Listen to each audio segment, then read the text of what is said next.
When a fault occurs in any part of a power system, it is better to disconnect that part of the power system only to maintain the reliability and ensure the power supply of the system without interruption to the entire power system.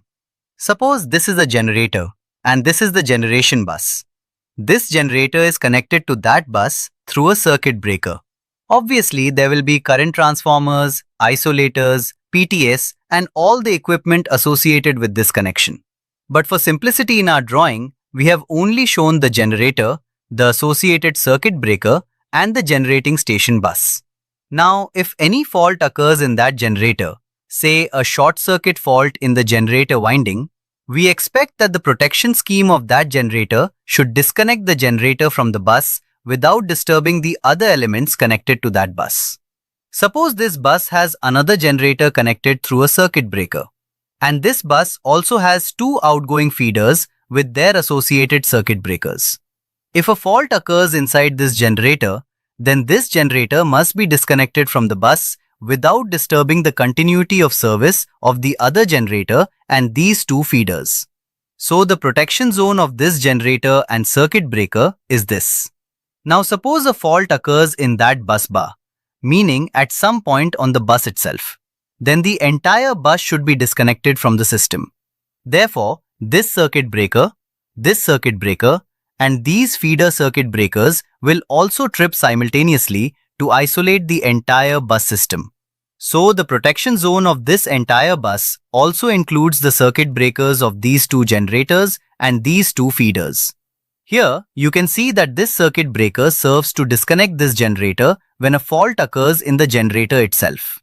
The same circuit breaker also disconnects that generator from the bus when a bus fault occurs on that bus. Therefore, the protection zone of this circuit breaker is shared by both the generator protection zone and the generation bus protection zone. So this portion is the overlapping portion of the zones. This is the overlapping zone. Now, let us consider the feeder. After the circuit breaker, there will be a step-up transformer associated with both feeders from the generating bus. On the high voltage side of the transformer, there will also be a circuit breaker associated with each transformer. Now, if any fault occurs in the transformer itself, then that circuit breaker and this circuit breaker will both trip. So we have seen that this circuit breaker serves to isolate the bus when there is a bus fault, and it also disconnects the transformer from the bus when a fault occurs inside the transformer itself. Therefore, the protection zone of the transformer and the protection zone of the bus overlap here at that circuit breaker. This is the overlapping zone. So this is the overlapping zone of the generation bus and the transformer. Now there is a station bus connected to these two transformers with circuit breakers. There is a bus coupler breaker between them. Also, there are two outgoing feeders with associated circuit breakers. So, if there is any fault in this section of the bus, this circuit breaker, and that circuit breaker will trip to disconnect that section of the bus from the rest of the live power system to ensure the reliability of the system. So, this breaker is taking care of the protection of this transformer as well as this section of the bus. So, this portion is an overlapping zone, and this circuit breaker is situated in the protection zone of this transformer as well as this section of the bus. Similarly, when any fault occurs in this feeder, this circuit breaker will trip. So, this circuit breaker belongs to the bus protection zone, means this bus section protection zone as well as the feeder protection zone. Now, consider a fault in that section of the bus. So, this circuit breaker, and that circuit breaker will trip to isolate the bus from the rest of the live power system. So, this circuit breaker belongs to the protection zone of both sections of the bus.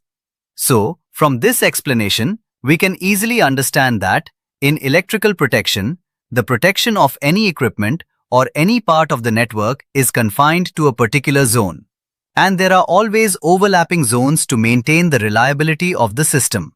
If these overlapping zones are not there, there will be a small part of the system which will be out of protection, which is not desirable. Suppose this is here. If we have connected two generator circuit breakers instead of connecting one circuit breaker, this circuit breaker is for the generator only, and this circuit breaker is for the generation bus only. So, whenever there is a bus fault, the bus differential protection will trip. And whenever there is a generator fault, the generator differential protection will trip. So, there is no overlapping of the zone. But what about this portion? Means the portion between these two circuit breakers. If any fault occurs in that portion between the two circuit breakers, there may be a big confusion about which breaker should trip, even though it will not eventually trip to isolate the faulty zone. So, to minimize this type of confusion and to enhance the reliability of the protection system, the protection zones always overlap with the neighboring protection zones. And in this way, the entire power network comes under the electrical protection zone. Hope you got the idea. Thank you.